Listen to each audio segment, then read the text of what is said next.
So this is a really weird report for me to report on. Again, it's very early. I mean, 2025 just started.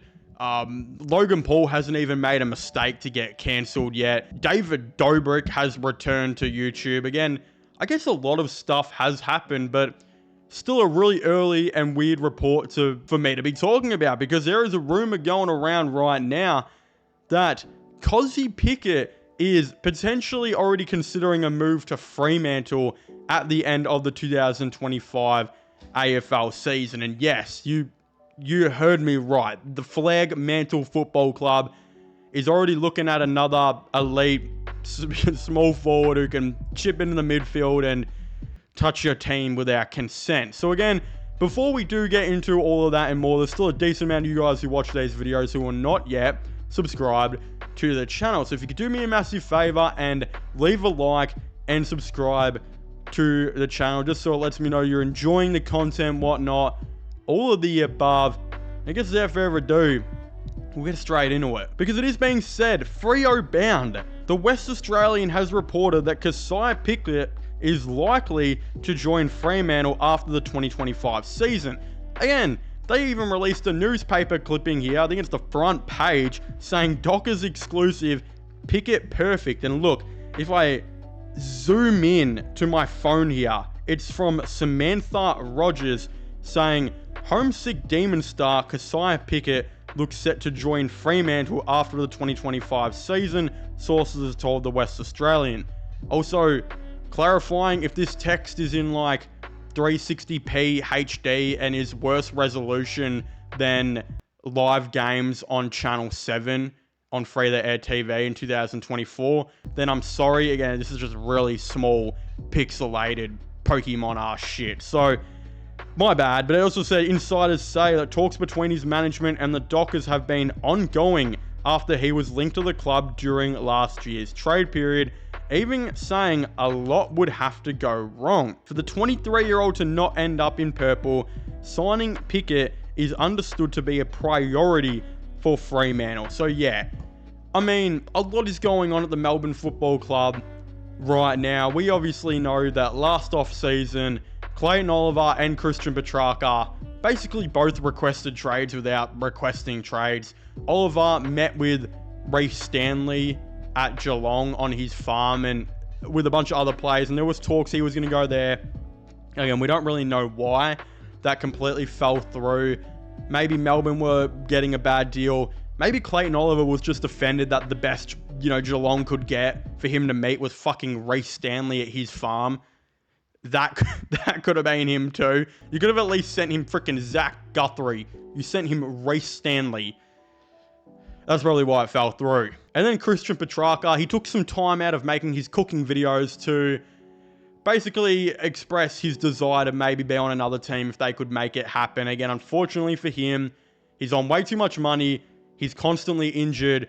So it was very hard to get a team to trade for him, especially considering he wanted to go to a big four, club in Richmond, Essendon, Collingwood, or Carlton. Carlton didn't have the cap. Collingwood didn't have the cap or picks. Richmond are pretty poo, and I'm a Richmond fan, and Essendon, well, they're Essendon. So that completely fell through. And then the Pickett thing, I just think with so many other things going on, Melbourne wanted to really take this into next year. I think gather all their assets and gather the best knowledge that they can get to potentially move all of these players along.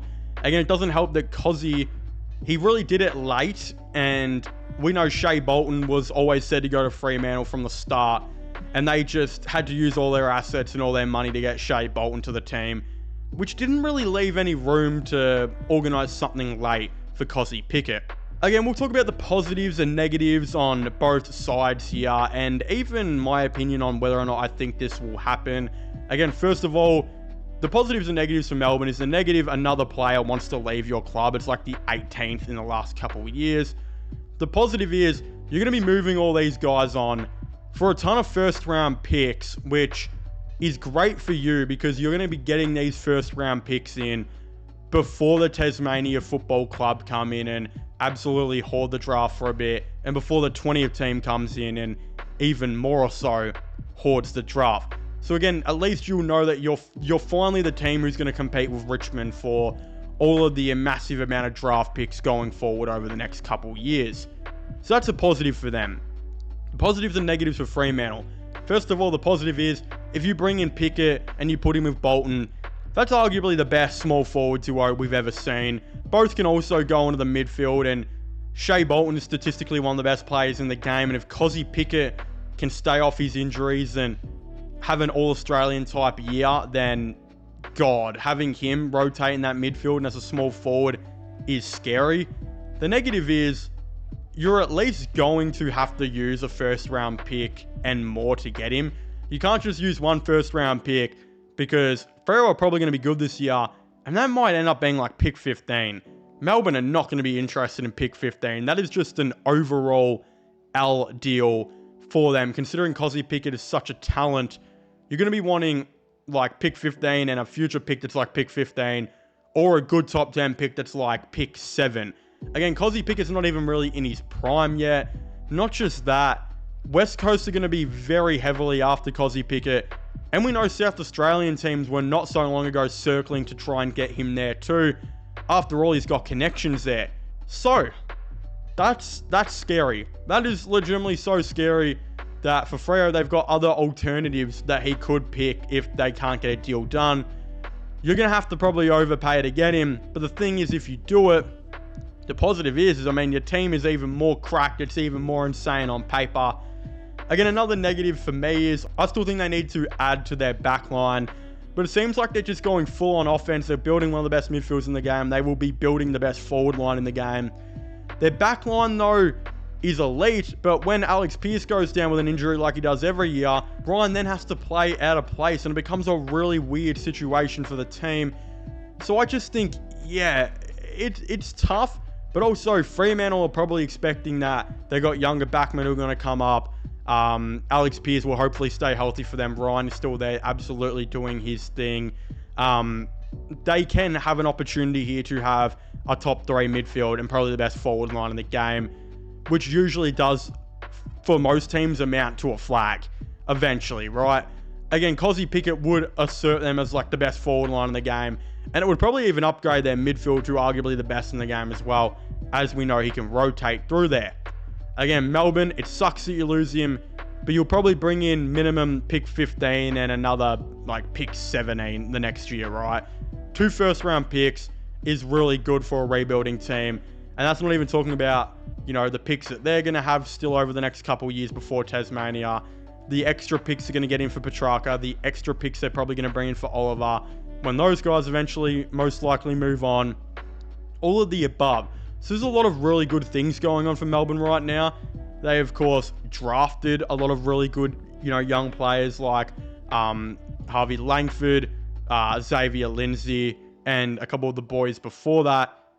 I wouldn't be scared if I was a Melbourne fan. I think they're really building towards something very good, and I wouldn't be surprised if they are absolutely, you know, back on track in a couple years. And for Fremantle, yeah, this could be the thing that wins you a flag.